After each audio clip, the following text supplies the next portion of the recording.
व्यंजक तथा समीकरण। व्यंजक और समीकरण में अंतर क्या है, आज का हमारा विषय यही रहने वाला है। पहले हम समझेंगे व्यंजक के बारे में और फिर हम बात करेंगे समीकरण के बारे में। व्यंजक बहुत ही सिंपल सी चीज है और इसको समझना बहुत जरूरी है, नहीं तो कंफ्यूजन में हमेशा हम रह जाते हैं।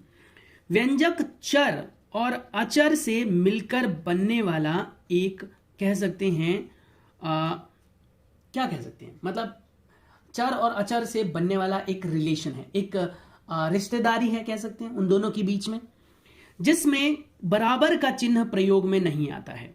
यानी व्यंजक के अंदर हम बराबर के चिन्ह का प्रयोग नहीं करते हैं। समझ में आ रहा है? चर हमने क्या पढ़ा था? चर होता है कोई भी एक्स वाई जेड, जो भी आपके अल्फाबेट होते हैं, यानी कि हमारे ABCD के अक्षर। वहीं पर अचर जो होते हैं वो हमारे कांस्टेंट होते हैं, मान निश्चित होता है यानी फिक्स होता है, जैसे 2, 4, 8 इत्यादि। तो जब इन दोनों की मदद से एक रिश्तेदारी इन दोनों की तैयार होती है, एक रिलेशन बनता है, उसको हम कहते हैं व्यंजक, जिसमें बराबर की चिन्ह का प्रयोग नहीं होता।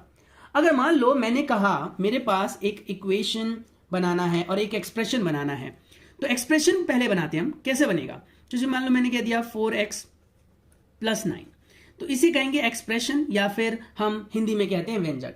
इंग्लिश में वह एक्सप्रेशन कहा जाता है। तो इसमें बराबर का चिन्ह प्रयोग में नहीं लिया है, मैंने कहीं पर बराबर का चिन्ह नहीं लगाया।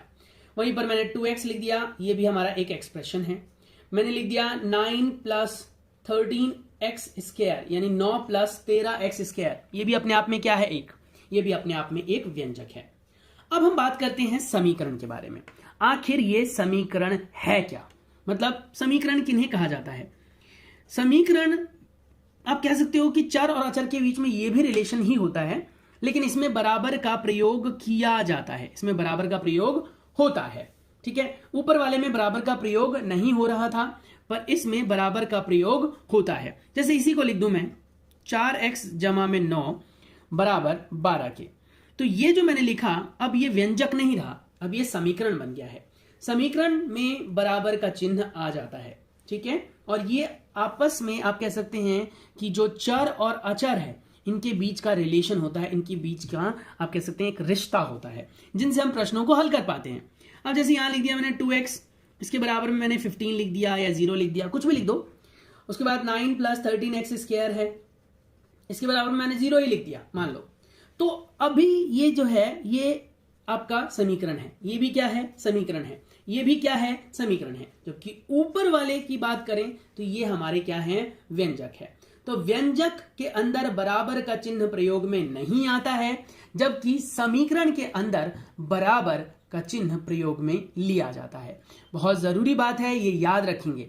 ठीक है, व्यंजकों के अंदर चर और अचर दोनों होते हैं। ठीक है, सिर्फ चर वाले व्यंजक भी हो सकते हैं। अब अगर मान लो मैंने कह दिया x, ठीक है, ये हमारा क्या हो गया? ये चर वाला व्यंजक हो गया। उसके बाद मैंने लिख दिया 2 खाली 2, ये अचर वाला व्यंजक हो गया। इसमें चर कहीं नहीं है, मैंने सिर्फ 2 लिखा है, तो ये अचर व्यंजक हो गया, क्योंकि इसमें कहीं पर भी चर है ही नहीं। यहां पर ये चर है। वहीं पर अगर मैंने लिख दिया 2 + x, तो ये चर और अचर दोनों से मिलकर बना हुआ है। ठीक है, तो ये बातें बहुत जरूरी हैं जो आपने ध्यान रखनी है कि व्यंजक और समीकरण में अंतर क्या है। समीकरण में बराबर आता है, व्यंजक में बराबर नहीं आता है। व्यंजक के अंदर एक भी आ सकती है संख्या, एक से ज्यादा भी आ सकती है। जिस व्यंजक के अंदर सिर्फ और सिर्फ आपका अचर विद्यमान होता है उसे हम अचर व्यंजक कहते हैं। ये याद रख लेंगे, ये क्या है? हमारा अचर व्यंजक। ठीक है, और वहीं पर जिसमें सिर्फ चर आता है उसे हम चर व्यंजक कहते हैं। अब व्यंजक एक से ज्यादा चरों में भी हो सकता है। जैसे मान लीजिए मैंने अपनी तरफ से एक इक्वेशन लिख दिया या एक एक्सप्रेशन लिख दिया 4x = 9 y। अब ये जो व्यंजक मैंने लिखा है ये भी व्यंजक ही है, बराबर का चिन्ह नहीं है इसमें। पर यहां पर देखो आपके पास 2 चर विद्यमान है, एक x प्रकार का, एक y प्रकार का। तो ये कभी भी आपको नहीं बताया जाता है कि आपके पास सिर्फ एक ही जो है वो चर होगा। एक से ज्यादा चर भी हो सकते हैं और एक से ज्यादा जो है वो अचर भी हो सकते हैं, तो ये ध्यान रखना। तो हम कहेंगे इसे एक चर वाला व्यंजक। ठीक है, एक चर है इसमें, एक चर वाला व्यंजक। और ये है हमारा 2 चरों वाला व्यंजक। इसमें 2 चर है ना, 2 चरों वाला। तो इस तरीके से ये ध्यान रखना है, एक चर वाले व्यंजक भी हो सकते हैं, एक से ज़्यादा चरों के व्यंजक भी हो सकते हैं। बहुत ज़रूरी है इन चीज़ों को समझना, ठीक है। और एक इसमें टर्म भी हो सकती है, एक से ज़्यादा भी हो सकती है, तो ये बातें भी ध्यान रखनी है। सो होपफुली आपको समझ में आ गया होगा व्यंजक और समीकरण के बारे में। इन दोनों में फ़र्क थोड़ा सा ही है, एक में बराबर लगता है, दूसरे में नहीं लगता है, दैट्स इट। और